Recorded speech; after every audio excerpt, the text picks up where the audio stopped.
ఎంచుకోబడిన వారు సాధారణంగా ఈ జన్మలో పిల్లలను కనరు మరియు దీనికి ఒక స్పష్టమైన కారణం ఉంది. నన్ను వివరించనివ్వండి. ఎంచుకోబడినవారు అంటే స్టార్ సీడ్స్ అని కూడా పిలువబడేవారు సాధారణంగా ఒక నిర్దిష్ట కారణం వల్ల పిల్లలను కనడం మానుకుంటారు. వారు భూమిపై ఒక తాత్కాలిక మిషన్ మీద జన్మించారు మరియు ఇక్కడ 3D ప్రపంచంలో ఎక్కువ కాలం స్థిరపడిపోవడానికి రాలేదు. 3Dలో పిల్లలను కలిగి ఉండటం కర్మను సృష్టిస్తుంది. ఇది ప్రతికూల మార్గంలో కాదు, కానీ ఆత్మ అనుభవ మార్గంలో. ఇది తరచుగా ఆ నిర్దిష్ట బిడ్డతో కలిసి ఒక ఆత్మను అనేక భూమి జీవితాలలో బంధిస్తుంది. ఎంచుకోబడిన వారు 3D భూమిలో ఎక్కువ కాలం ఉండాలని అనుకోరు మరియు వారు తమ జీవితాన్ని రాసుకునే విధానంలో మనం దీనిని చూడవచ్చు.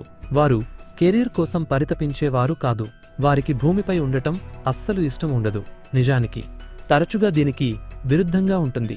వారు ఈ వాస్తవికతను ఉన్నది ఉన్నట్లుగా చూస్తారు మరియు కేవలం ఒక మిషన్ పూర్తి చేయడానికి ఇక్కడకు వచ్చారు.